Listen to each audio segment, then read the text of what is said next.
Hi, I'm Warren Sprouse. You're on the Bible Forum. We're here every Sunday night from 8 to 10 p.m. Eastern Standard Time. We're here. We just do it for you.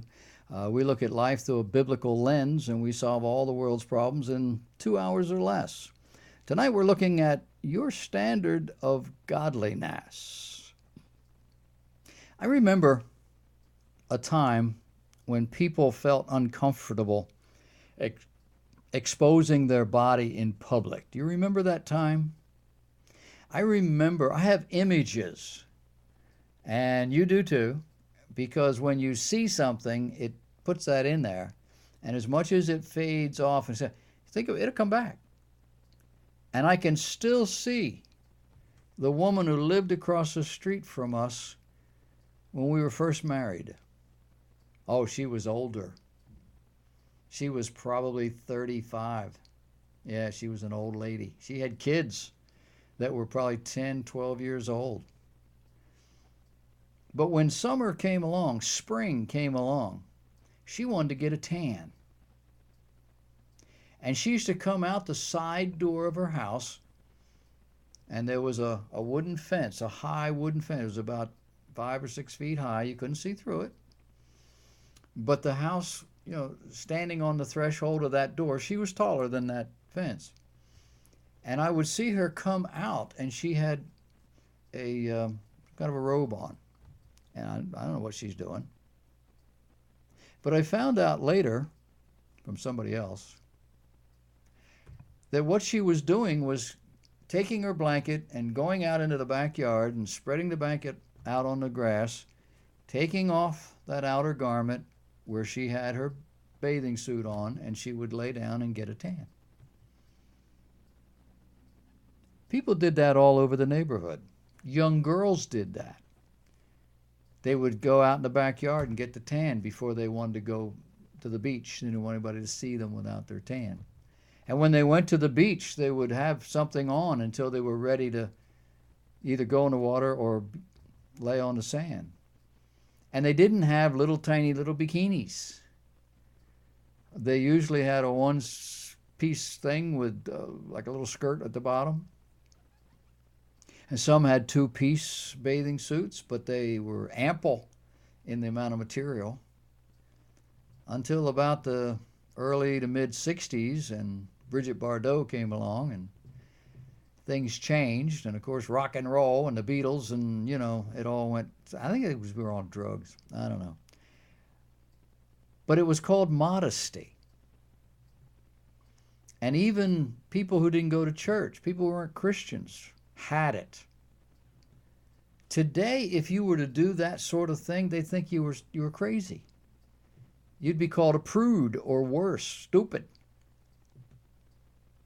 The idea today is to be as lightly attired as possible, even in church.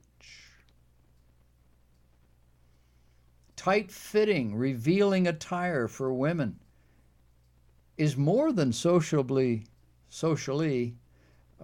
acceptable in churches today. I was a deacon in a church in 1967, 68, 69, 70, that range. And I was a young fella. I didn't turn 30 years old until 1973, 4, whatever it was. So I was in my mid to late 20s. Yeah, I was a deacon in a church. Shouldn't have been. And the deacons were the guys that served communion. And I remember in a deacon's meeting with guys that were my dad's age and older, asking the question, when you walk down that aisle and you hand those elements to the person sitting on the edge and they pass them along, where do you look?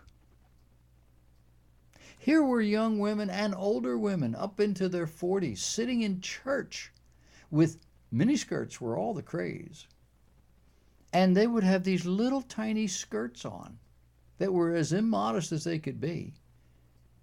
And they would be sitting in church with their hymn book in their lap for modesty's sake. And there I am, 25, 28 years old young fella. I'm looking at all this, there's 300 people in this church, every pew down that side. I'm looking at this stuff, and I'm saying,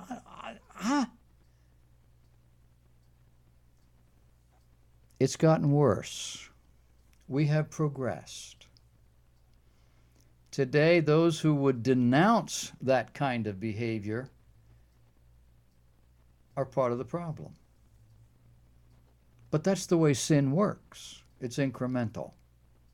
It's progressively regressive. And I offer a case in point. Dancing with the Stars. Do you watch the show? I don't watch the show. I've seen it come on very rarely. I don't have cable TV. I watch news. I watch football. Tonight the Panthers are playing Philadelphia at 8:30. I used to like the Eagles. I like the Panthers. I like the team where I live. And when we get done the show, it'll only be halfway through the second quarter, and that's where I'll be. But you turn the television on and something comes on and you see stuff before you switch to HDMI so that you can watch Netflix and choose whatever you want and that sort of thing. And I read about stuff. It's online. They show you the pictures. I read about and I see the occasional video that accompanies the article. I call it research. But not too long ago, there was a young lady, probably not more than 18 years old, who had a convincing and serious testimony of salvation in Christ, who appeared in a series of weeks, series of dances, and I didn't understand at the time how it worked, but reading the articles following this, I realized that the judges picked what you were going to do. You didn't get to, they wanted you to do a little bit of everything. And there was all of this conversation about what she was going to wear and how her mother was with her when she picked out this, and her father had to approve it, and he was down in Louisiana and she was in New York, and they would do the video thing, and he had to be, he was an older ogre kind of a father and all this kind of a stuff. But here were people encouraging this young woman to get up on a stage in scanty, skimpy attire and jump and dance and wiggle and shake and be touched and lifted and squeezed in all sorts of ways by someone who was not her brother, her father, or her husband. That would never have happened in 1940, 50, 60, 70. Wouldn't have happened. Such is the evolution of Christianity. Until finally her father's sitting in the audience and he's there, hey, he's waving at her. And then one show they had all the uncles and the grandfather and the dad all in camis in the back sitting as a backdrop while she did. I mean, the whole family was into this. Serious Christian family. Had no problem with this. Incrementalism. Now we have a new guy, an actor, Carlos Peña Vega, dancing to Amazing Grace. Was the first hymn he'd ever heard when he went into church. And he wanted to dance to that tune as a way to illustrate his dramatic conversion to Christianity 2 or 3 years ago. The man appears in writing, I've never heard or talked to him, appears to be the serious guy. He seems to have a serious testimony of conversion, of faith in Christ. At a low point in his life, he turned to a friend who apparently took him to church, a decision that he characterizes as one that profoundly changed my life. And walking into that church, he says, I just knew this is where I was supposed to be. From that Sunday on, he said, his life changed. Changed forever. It was there that he would meet his wife-to-be in a Bible study. But here he is, dancing on television in front of God and everybody, declaring his faith through this hymn, Amazing Grace. He's a happy man. And then comes week number 6 in the competition, where he is required to recreate a famous and or iconic dance routine. He was assigned a song from the movie Magic Mike. No clue what that means. But apparently it's a movie described as being about dudes stripping. The routine is what he called raunchy. He felt the routine was a contradiction of his faith and values. He hated having to do this, and that they wanted to highlight this on Dancing with the Stars. What will he do? What would you do? What should he have done? Serious Christian, dedicated to serving God. What should he have done? He said, now you're getting judgmental. I'm just asking, what would be the Bible thing to do?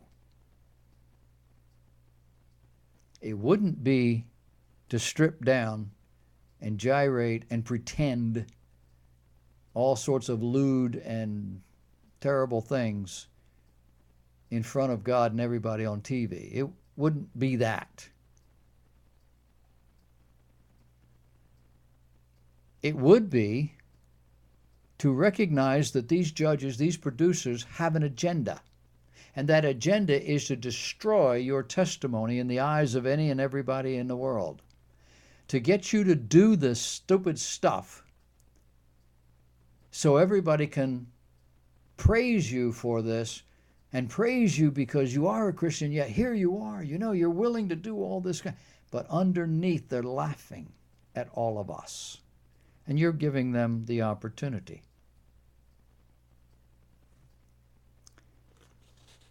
Dancing all by itself, as Robert Frost famously said, wrote down, that dancing is a vertical expression of a horizontal desire. But what this young fella did, a child of the 21st century, he doesn't know any better, no doubt. I'm sure it may be that in the church where he is going, they don't have these kinds of standards, or maybe they're trying to be all things to all people. I don't know. But his goal, his purpose, and what he accomplished was that he provided a video diary of the week up to, I guess they all do that, and it showed his angst and gave him a chance to tell people how horrible this was and how bad he felt, and he shouldn't be doing this, and it wouldn't this, and you know, and I'm going to do this, and you know, but he did it, didn't he? He did it. And that's what passes today for biblical or spiritual conviction at the end of the age. I had to do it. It's not my fault. They made me. But God knows my heart. And those of us who criticize this kind of behavior, this justification kind of a thing, we're just being judgmental. We're out of touch with reality. Oh, come on, it's the 21st century. You got to do. I don't have to do this. What is he really doing here? He's furthering his career. That's what he's doing. Now consider John the Baptizer in the days of Jesus. Had he been willing to admit that he was wrong and stop preaching about God and against the king, nobody would have cut his head off. Consider the countless nameless to the world Christians who were led captive and fed to the lions or burned at the stake, when all they had to do was to recant their faith. People today in Iran, Iraq, Somalia, China, North Korea, Indonesia, I mean, the list is growing, who would rather die than renounce their faith in Christ. He's not willing to give up this contract, to give up this commitment, to say, no, I'm not going to do this. Now, the truth is he knew going into it that he was going to be called on to do something like this. And I'm assuming they signed contracts so they can't just quit in the middle. I don't know. The world is pretty good at that stuff. But why would you do it? Financial gain? Can't find my Discover card. Something Wait. professionally enhancing? It's going to enhance your professional career? Something that's going to show the world that you know how to do this kind of thing? And all of that so that you as a Christian can repudiate everything you stand for. Yeah, that's about it. This is our commitment to Christ. It sounds like this guy's really saved, so I say it. This is the level of commitment to Christ that the general population has today. It's what the world wants of us, and we just simply have to do it. Do you want me to look like a prude? Do you want me to be a holier than thou kind of person? What happened to biblical godliness? Well, the truth is we have no idea what that is anymore. To live, to speak, to dress, to act the way God would, were He here and in our situation. That's godliness. And that's a concept that is way beyond anything a 21st century Christian understands. 21st century Christianity is off the chart in the other direction. And the Carlos Pena Vegas, as well as the Sadie Robertsons of this world, are not helping. How about you? Do you take into consideration the one you represent when you get dressed in the morning? Do you take him into consideration when you begin to speak the words that you have you noticed that Christians now routinely use vulgar language in their conversation? As long as they don't take the name of the Lord in vain, it's okay to say all these ugly words. No, it's not okay. It's not godly. It makes you feel or appear to be one of the guys, one of the crowd. You don't draw a lot of attention as being a holier than thou, but you dishonor God. What invitations do you accept? Business luncheons, dinners, and you have a little something to drink because, we got to be sociable. I can't just sit there with the big boss and not be one of the guys. Do you care what God thinks about that or just the other people? That's what separates Christians. Jesus said, "He that loveth father and mother more than me is not worthy of me. And he that loveth son or daughter more than me is not worthy of me. And he that taketh not his cross and follow after me is not worthy of me. He that findeth his life on his own terms shall lose it. And he that loseth his life for my sake shall find it." Matthew chapter 10, verses 37, 38, and 39. What's your testimony in the world? What's the testimony of your church? If it's not a good one, you need to get out of there. They're going to drag you down. That's the way it works. They drag down Sadie and Carlos in front of the world and everybody. And they'll do it to you.